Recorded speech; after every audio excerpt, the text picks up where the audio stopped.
Hi friends, welcome back to my channel. ಹೇಗಿದ್ದೀರಾ? ಎಲ್ಲರೂ ಆರಾಮದಿರಿ ಅಂದ್ಕೊಂಡಿದ್ದೀನಿ. ನಾವು ಆರಾಮದ್ದೀವಿ. ಬನ್ನಿ ಇವತ್ತಿನ ರೆಸಿಪಿ ಏನು ಅಂತ ನೋಡೋಣ. ಈ ರೆಸಿಪಿನ ನಿಮ್ಮ ಜೊತೆ ಶೇರ್ ಮಾಡ್ಕೊಳ್ಳೋದು ಸ್ವಲ್ಪ ಲೇಟ್ ಆಯಿತು. ಯಾಕೆಂದರೆ ಹಬ್ಬದಲ್ಲಿ ಸ್ವಲ್ಪ ಬ್ಯುಸಿ ಇರೋದ್ರಿಂದ ಹಾಕೋಕ್ಕೆ ಆಗಲಿಲ್ಲ. ಈ ನಾಗರ ಪಂಚಮಿ ಹಬ್ಬಕ್ಕೆ ಮೊದಲನೇ ನೈವೇದ್ಯ ಅಂತಂದರೆ ಈ ಒಂದು ರೆಸಿಪಿ ಅಂತಲೇ ಹೇಳ್ಬೋದು. ಇದಕ್ಕೆ ನಾವು ಗುಗ್ರಿ ಅಂತೀವಿ, ಕೆಲವೊಬ್ಬರು ಉಸುಳಿ ಅಂತಾರೆ. ನಿಮಗೆ ಮೊದಲಿಗೆ ತೋರಿಸಿದ ಹಾಗೆ ಕಡಲೆಕಾಳನ್ನ ಹಿಂದಿನ ದಿನ ರಾತ್ರಿನೇ ನೆನೆಸಿಟ್ಕೊಂಡಿರಬೇಕು.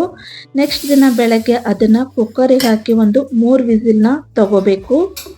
ನೋಡಿ, ನಾನಿಲ್ಲಿ 3 ವಿಸಲ್ ತಗೊಂಡಿದ್ದೀನಿ. ಕಡಲೆಕಾಳು ಬೆಂದಿದೆ. ಬೇಸ್ ಇಟ್ಕೊಂಡಿರೋ ಕಡಲೆಕಾಳನ್ನ ಇವಾಗ ಒಗ್ಗರಣೆ ಹಾಕ್ಕೊಳ್ಳೋಣ. ನೋಡಿ, ಕಾಳು ಈ ಥರ ಬೆಂದಿರಬೇಕು. ನಾನಿಲ್ಲಿ ಗ್ರೀನ್ ಕಲರು ಮತ್ತು ರೆಡ್ ಕಲರು ಕಾಳು ತೊಗೊಂಡಿದ್ದೀನಿ. ಗುಗ್ರಿ ಮಾಡ್ಕೊಳ್ಳೋಕ್ಕೆ ಒಂದು ಪ್ಯಾನ್ ಇಟ್ಕೊಂಡು ಎಣ್ಣೆ ಹಾಕ್ಕೊಂಡಿದ್ದೀನಿ. ಎಣ್ಣೆ ಬಿಸಿ ಆಗಿದೆ. ಒಂದು ಸ್ವಲ್ಪ ಸಾಸಿವೆ ಜೀರಿಗೆ ಹಾಕ್ಕೊಳ್ತಿದ್ದೀನಿ. ಸಾಸಿವೆ ಜೀರಿಗೆ ಚಿಟಪಟ ಅಂದಮೇಲೆ 2 ಈರುಳ್ಳಿನ ಸಣ್ಣದಾಗಿ ಹೆಚ್ಕೊಂಡು ಹಾಕ್ಕೊಂಡಿದ್ದೀನಿ. ಈರುಳ್ಳಿ ಜೊತೆಗೇನೆ ಚಿಕ್ಕದಾಗಿ ಹೆಚ್ಕೊಂಡಿರೋ ಹಸಿಮೆಣಸಿನ್ಕಾಯಿನ ಹಾಕ್ಕೊಂಡಿದ್ದೀನಿ. ನೀವು ಬೇಕೆಂದರೆ ಪೇಸ್ಟ್ ಕೂಡ ಹಾಕ್ಕೋಬೋದು. ಅದ್ರ ಜೊತೆಗೆ ಒಂದು ಹೆಚ್ಚಿರೋ ಟೊಮೆಟೊ ಹಣ್ಣನ್ನು ಹಾಕ್ಕೊಂಡಿದ್ದೀನಿ.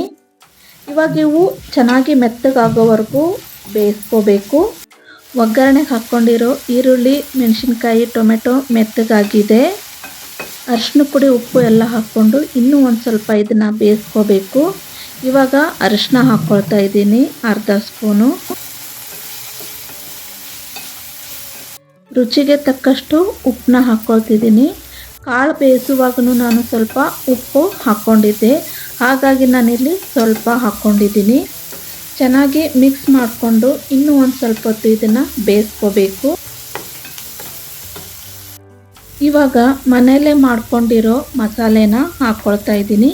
ನೀವು ಬೇಕೆಂದರೆ ಯಾವ ಬೇಕಾದರೂ ಮಸಾಲ ಹಾಕ್ಕೋಬೋದು. ಇವಾಗ ಚೆನ್ನಾಗಿ ಮಿಕ್ಸ್ ಮಾಡ್ಕೋಬೇಕು.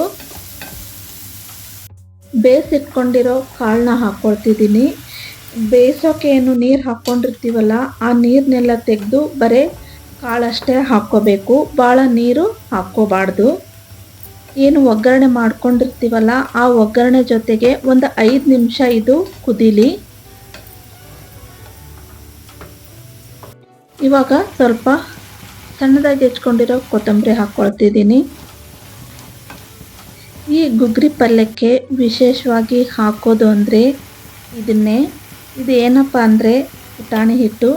ಕೊನೆಯದಾಗಿ ಪುಟಾಣಿ ಹಿಟ್ಟು ಹಾಕಿ ಚೆನ್ನಾಗಿ ಇದನ್ನು ಮಿಕ್ಸ್ ಮಾಡ್ಕೊಂಡ್ಬಿಟ್ರೆ ಗುಗ್ರಿ ಅಥವಾ ಉಸಿಳಿ ನೀವೇನಂತೀರಲ್ಲ ಅದು ರೆಡಿಯಾಗಿರುತ್ತೆ.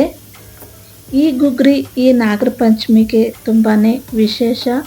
ನಮ್ಮಲ್ಲೆಲ್ಲ ಇದನ್ನು ಕಂಪಲ್ಸರಿಯಾಗಿ ಮಾಡ್ತಾರೆ. ಈಗ ಮಾಡಿರೋ ರುಚಿ ನಡುವೆ ಮಾಡಿದಾಗ ಈ ಪಲ್ಯಕ್ಕೆ ಸಿಗೋದಿಲ್ಲ. ಇದ್ರ ಜೊತೆಗೆ ಉಂಡೆ ಮಾಡಿರ್ತೀವಲ್ಲ, ಅದನ್ನು ಮತ್ತು ಈ ಗುಗ್ರಿನೂ ನಾಗಪ್ಪನಿಗೆ ನೈವೇದ್ಯಕ್ಕಿಡ್ತೀವಿ. ನಾವು ಈ ಅಡುಗೆನ ನೈವೇದ್ಯಕ್ಕಿಡ್ತೀವಿ ನಾಗಪ್ಪನಿಗೆ. ನನ್ನ ವಿಡಿಯೋ ಯಾರೆಲ್ಲ ನೋಡ್ತಿದ್ದೀರೋ ನಿಮ್ಮ ಸೈಡು ಯಾವ ಥರ ನೈವೇದ್ಯಕ್ಕೆ ಅಡುಗೆ ಮಾಡ್ತೀರಾ ಅಂತೇಳಿ ಕಮೆಂಟ್ ಮೂಲಕ ತಿಳಿಸಿ, ನನಗೂ ಸಹ ಗೊತ್ತಾಗುತ್ತೆ. ನಾನು ಮಾಡಿರೋ ಈ ಗುಗ್ರಿ ಪಲ್ಯ ನಿಮಗೆಲ್ಲ ಇಷ್ಟ ಆಗಿದೆ ಅಂತ ಅಂದ್ಕೊಳ್ತೀನಿ. ಇಷ್ಟ ಆದರೆ ಲೈಕ್ ಮಾಡಿ, ಶೇರ್ ಮಾಡಿ, ಹೇಗಿತ್ತು ಅಂತ ಕಮೆಂಟ್ ಮೂಲಕ ತಿಳಿಸಿ. ಹಾಗೆ ಸಬ್ಸ್ಕ್ರೈಬ್ ಆಗೋದನ್ನು ಮಾತ್ರ ಮರಿಬೇಡಿ. ಪಕ್ಕದಲ್ಲಿರೋ ಬೆಲ್ ಐಕನ್ನು ಒತ್ತಿ. ಮತ್ತೆ ಸಿಗೋಣ ಇನ್ನೊಂದು ವಿಡಿಯೋಂದಿಗೆ. Thank you for the watching. ತುಂಬಾ ತಡವಾಗಿ ವಿಶ್ ಮಾಡ್ತಾ ಇದ್ದೀನಿ ನನ್ನ ಎಲ್ಲ ಸಬ್ಸ್ಕ್ರೈಬ್ ವ್ಯೂವರ್ಸಿಗೂ. ನಾಗರ ಪಂಚಮಿ ಹಬ್ಬದ ಶುಭಾಶಯಗಳು.